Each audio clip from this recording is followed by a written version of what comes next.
बिस्मिल्लाहिर्रहमानिर्रहीम। अस्सलाम वालेकुम। हजरत सैयदना अली अल मुर्तजा रजी अल्लाह ताला अन्हु इरशाद फरमाते हैं कि गुनाहों की तीन तासीर पक्की है कि अल्लाह पाक रिस्क को तंग करते हैं। आपने अक्सर देखा होगा कि बड़े बड़े मालदार लोग भी, फैक्ट्रियों के मालिक भी अगर गुनाहों की लाइन पर लग जाए, अगर अल्लाह को नाराज करने में लग जाए, तो उन पर भी अल्लाह पाक रिस्क तंग कर देते हैं। यहाँ 2 कंटेनर इधर पहुंच सके, उसकी पेमेंट गई। वर्कर बहुत ज्यादा एहतजाज कर रहे हैं, तनख्वाह नहीं मिल रही। वर्कर्स मीडिया पर आकर बयानात दे रहे हैं कि हमें काफी अरसे से हमारी तनख्वाहें नहीं मिल रही, इधर से माल तैयार नहीं हुआ। कुछ सेकंड होता नहीं, परेशान बैठे होते हैं कि अब काम कैसे चलेगा। कहने को तो करोड़पति, मगर परेशान कि अब क्या बनेगा। तो दोस्तों, अल्लाह पाक देकर भी बंदे को टाइट कर देते हैं, कभी कभी रिस्क के हसूल में मुश्किल कर देते हैं।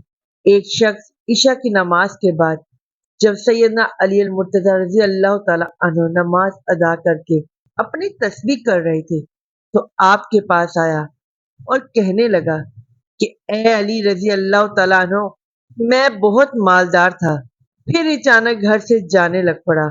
चलता फिरता कारोबार बंद होने के करीब आ गया। अब मैं क्या करूं कि जिस काम में हाथ डालता हूं, अगर सोने में भी हाथ डालता हूं तो मट्टी बन जाता है, वो काम बिल्कुल खत्म हो जाता है।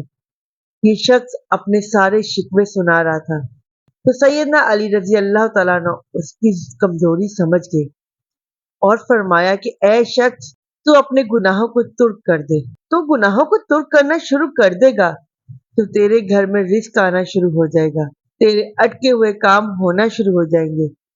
वो शख्स कहने लगा कि आप मुझे इशारा दीजिए, मैं कैसे गुनाहों को छोड़ दूं। तो सैयदना अली रजी अल्लाह तआला अन्हु फरमाने लगे कि अपनी जिंदगी में जो रोजाना करता है और जानबूझ के करता है, अगर नमाज तो नहीं पढ़ता और जानबूझ के जब अजान होती है मस्जिद की जानिब नहीं जाता, तो नमाज पढ़ना शुरू कर दे। अगर तू शराब पीता है, शराब को मुंह लगाता है, तो शराब छोड़ दे। जो बुराई तू जानबूझ कर करता है, वो बुराई तू छोड़ दे, वो गुनाह तू छोड़ दे। अगर कोई जाने अनजाने में कोई गुनाह सरजद हो जाए, तो रात को सोने से कबल अल्लाह से अपने गुनाहों की माफी मांगे। या अल्लाह, जो गुनाह मुझसे जाने अनजाने में हुए, तुझे तो पता है, तू दिलों के राज जानता है। या अल्लाह, मेरे गुनाहों को माफ फरमा दे। इंशाअल्लाह ये काम तू करेगा तो तेरे अटके हुए काम भी होना शुरू हो जाएंगे। अक्सर लोग कहते हैं कि डील होते होते रह जाती है। ये जो होते होते रह जाती है ना, किसी न किसी वजह से है।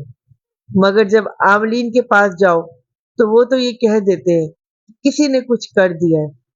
अल्लाह पाक ऐसे आमलीन से बचाए। ये बहुत बुरे लोग होते हैं।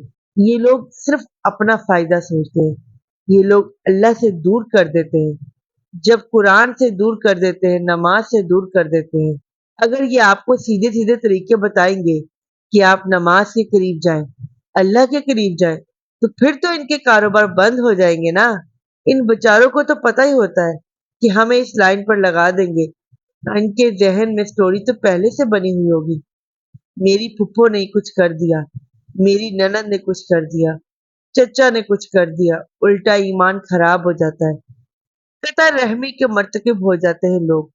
रिश्तेदारों को दुश्मन समझने लग पड़ते हैं कि किसी ने कुछ किया तो नहीं। हमारे अपने गुनाहों की वजह से अल्लाह पाक हमारे रिस्क को तंग कर देते हैं। लगता है कि किसी ने कारोबार बांध दिया है। कारोबार अल्लाह ने चलाना है और कारोबार अल्लाह ने रोकना है। अल्लाह देना चाहे तो सारी मखलूक इकट्ठी हो जाए, रोक नहीं सकती। अल्लाह ना देना चाहे तो सारी मखलूक इकट्ठी हो जाए, कुछ नहीं दे सकती। तो अल्लाह को अल्लाह समझिए। ये क्या हुआ कि वो फलां ने कर दिया, कारोबार बांध दिया। भाई, कोई कुछ नहीं बांध सकता। हाँ, हमने अपने गुनाहों के सबब इन चीजों को बांधा होता है और उधर तवज्जो ही नहीं जाती।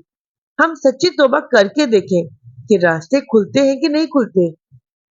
उनका तस्मिया ही ये है कि उन आमलीन के झूठे होने की अलामत ये है कि ये बता देते हैं कि किसी ने कुछ कर दिया, हल नहीं कर सकते। कहते हैं कि मैं कर तो रहा हूं, लेकिन किसी बड़े जबरदस्त ने ये सब कुछ किया हुआ है। तो भाई जब आप इसका हल नहीं कर सकते तो आपकी बात क्यों माने? हम इसका हल बताते हैं। हल ये है कि तन्हाई के अंदर वजू करके 2 रकात नफल पढ़िए। अपने अल्लाह से सुलह कर ले कि मेरे मौला, आज तक जितने गुनाह किए मैं सबसे तौबा करता हूँ। मैं आज के बाद नाफरमानी नहीं करूंगा। आप अपने अल्लाह से सुलह करेंगे, अल्लाह पाक आपके लिए बंद दरवाज़ों को खोलने लगेंगे, इंशाअल्लाह। प्यारे दोस्तों, हमारी आज की इस वीडियो के बारे में अपनी कीमती राय ज़रूर दें। उम्मीद करती हूँ कि हमारी आज की वीडियो आपको ज़रूर पसंद आई होगी और इसको सदका जारिया के तौर पर अपने दोस्तों के साथ ज़रूर शेयर करें। मिलेंगे फिर एक नई वीडियो के साथ। अभी के लिए इजाज़त दें। अल्लाह हाफ़िज़।